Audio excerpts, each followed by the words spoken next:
அனைவருக்கும் கணித வணக்கம். இப்போ பார்க்க போகிறது கோணங்கள் பற்றிய ஒரு பாடல்.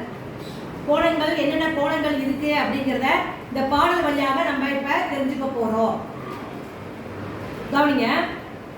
ஒன்றும் ஒன்றும் சேர்ந்தால் இரண்டு வரும் பாரு, இரண்டு பக்கம் சந்தித்தால் கோணம் வரும் பாரு. இரண்டும் ஒன்றும் சேர்ந்தால் மூன்று வரும் பாரு, மூன்று பக்கம் சேர்ந்தால் முக்கோணம் வரும் பாரு.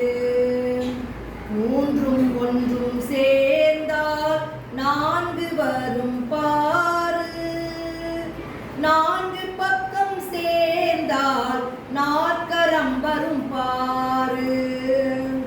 நான்கும் ஒன்றும் சேர்ந்தால் ஐந்து வரும் பாரு, ஐந்து பக்கம் சேர்ந்தால் ஐங்கோணம் வரும் பாரு. ஐந்தும் ஒன்றும் சேர்ந்தால் ஆறு வரும் பாரு, ஆறு பக்கம் சேர்ந்தால் அருங்கோணம் வரும் பாரு.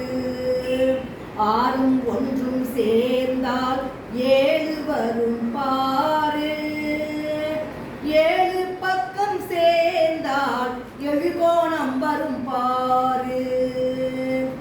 ஏழும் ஒன்றும் சேர்ந்தால் எட்டு வரும் பாரு, எட்டு பக்கம் சேர்ந்தால் எண்கோணம் வரும் பாரு. எட்டும் ஒன்றும் சேர்ந்தால் ஒன்பது வரும் பாரு, ஒன்பது பக்கம் சேர்ந்தால் நவகோணம் வரும் பாரு. ஒன்பதும் ஒன்றும் சேர்ந்தால் பத்து வரும் பாரு, பத்து பக்கம் சேர்ந்தால் தசகோணம் வரும் பாரு. பத்து பக்கம் சேர்ந்தால் தசகோணம் வரும் பாரு. இந்த பாடல் வழியாக கோணங்கள் என்னென்ன இருக்கு அப்படிங்கிறத நம்ம தெரிஞ்சுக்கிட்டோம். 7 இருந்துச்சுன்னா அது எழுகோணம், 5 இருந்தா ஐங்கோணம், 6 பக்கம் இருந்துச்சுன்னா அருங்கோணம், 8 பக்கம் இருந்தா எண்கோணம், 9 பக்கம் இருந்தா நவகோணம், 10 பக்கம் இருந்தா அது தசகோணம். இந்த பாடல் வழியாக கோணங்களின் வகைகள் என்னென்ன இருக்கு, 3 பக்கம் இருந்தா அது என்னது முக்கோணம், 4 பக்கம் இருந்தால் நாற்கரம் அப்படிங்கிற விவரங்களை இந்த பாடல் வழியாக நம்ம இப்ப தெரிஞ்சுக்கிட்டோம். ஈஸியா இருந்துச்சா எல்லாருக்கும்?